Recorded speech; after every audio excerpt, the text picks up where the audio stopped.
Hi friends, welcome back to my channel. Today we are painting a snow cabin. So same as the video before where we painted the white lighthouse, I'm going to show you how to paint white snow by doing shadows.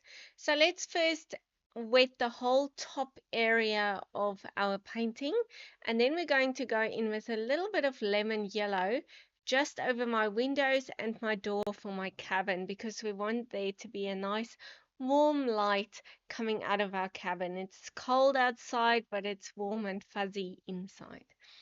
So just dab it a little bit. If it goes over your cabin, you don't want it to go into your sky area.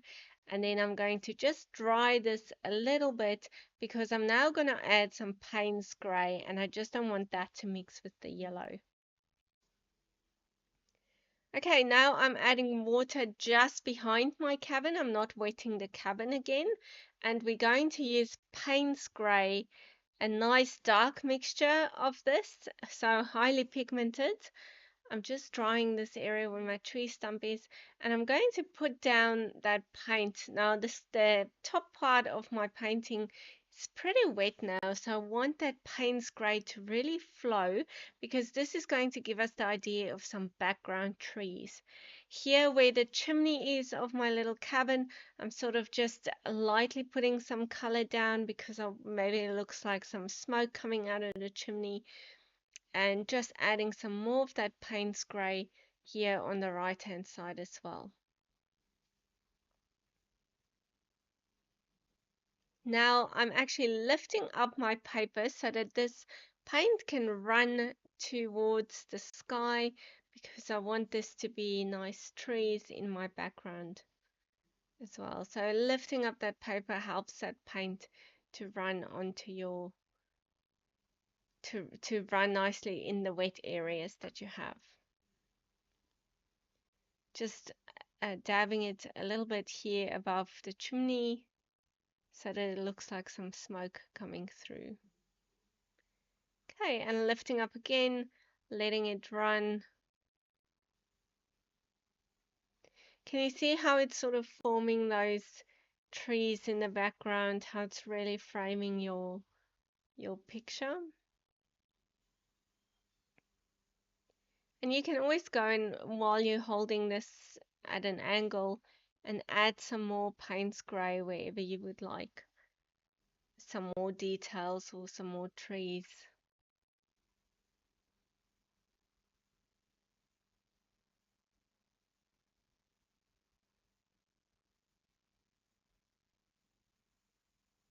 And also make sure that you have framed your cabin nicely, because you don't want any white spaces coming out. So especially here under the roof, just make sure that you've got paint everywhere.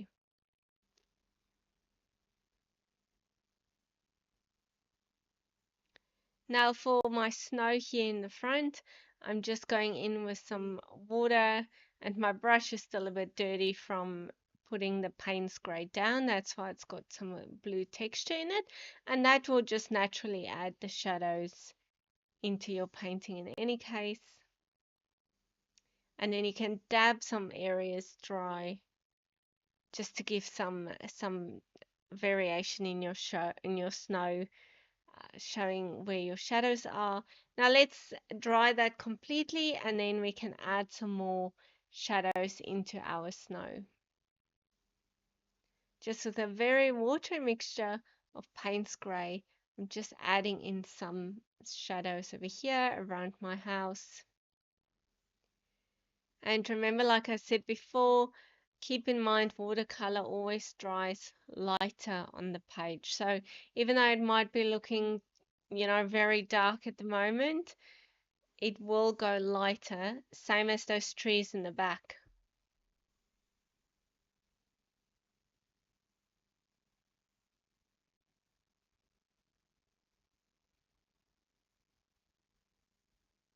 Okay, and now just lifting up some areas that I want to keep white.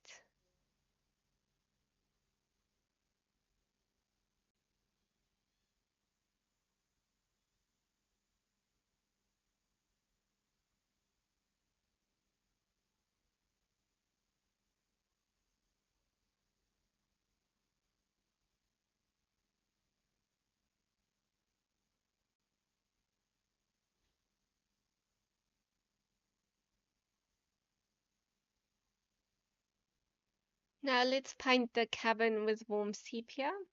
So I want it to look like a log cabin. So I'm going to paint in some of those logs. First, I'm framing my windows.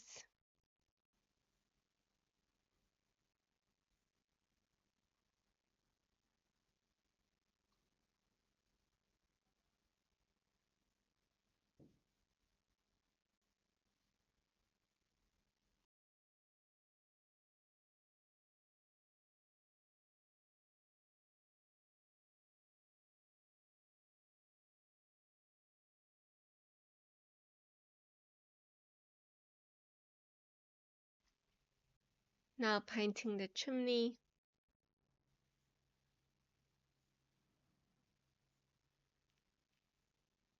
I'm adding some burnt sienna here to the warm sepia as well, using both of those browns to paint my log cabin.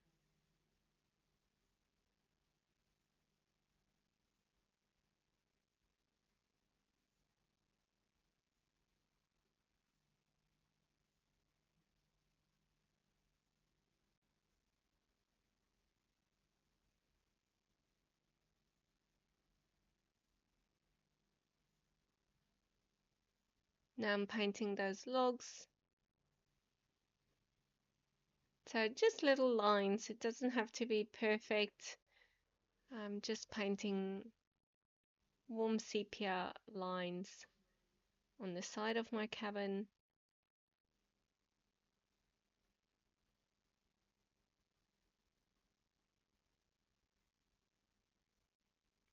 Dropping in some burnt sienna and warm sepia, using both of those for the cabin.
Okay, so let's add some Payne's Grey for shadows here on the side of my cabin.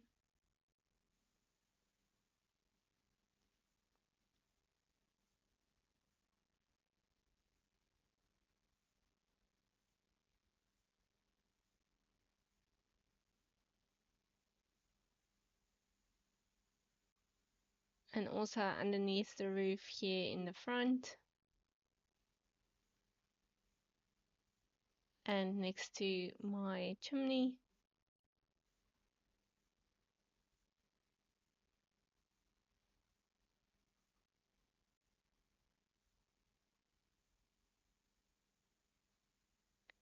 Now I'm going to paint the roof wet on wet, so I'm first wetting the whole roof section.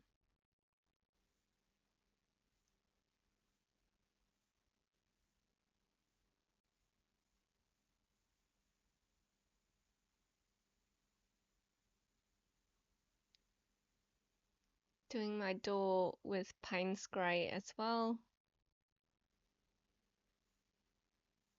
and warm sepia.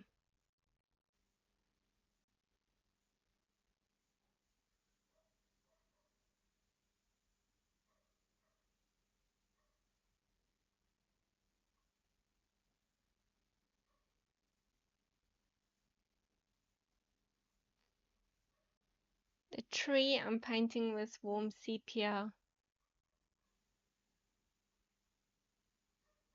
and I'll add some burnt sienna as well. Keeping some white spaces here, so painting wet on dry and using a bit of a dry brush as well. So just letting dry brush, meaning just letting the paint run out on my brush and just using some of that texture it creates into the tree trunk.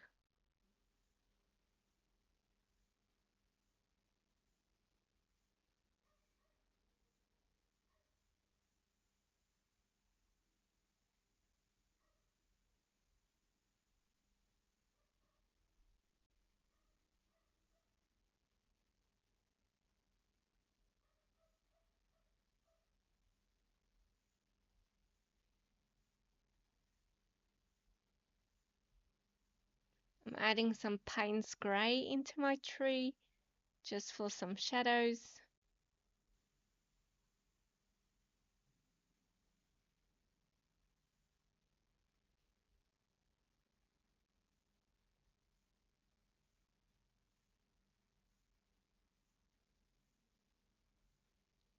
Now, if you have a rigger or a liner brush, these are really great for doing fine lines. So when you are painting something like a tree, it's really nice to use this brush for those tiny branches.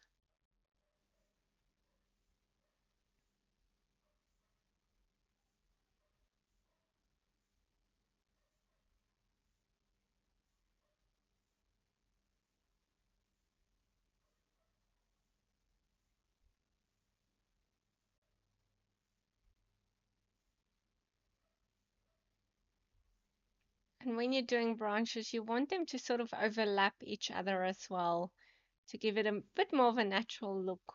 Some thicker, some thinner. Now I'll just continue adding some shadows to my tree, some to my windows, all of it just with Payne's Grey, a little bit of shadows maybe to my roof again, putting some paint down, lifting it up, just adding a tiny bit more detail. So here you can really go and add as much or as little detail as you want. But thank you for watching. Thank you for being with me on this journey, and I hope that you had fun painting this one. Please share it with me if you have been able to do this one, watercolorwellness.com or watercolor wellness on all the socials. And if you don't have my book yet, there's 52 paintings to join me on. This is number 7. So I'll put the link in the description below where you can get a hold of this book. Thank you and happy painting.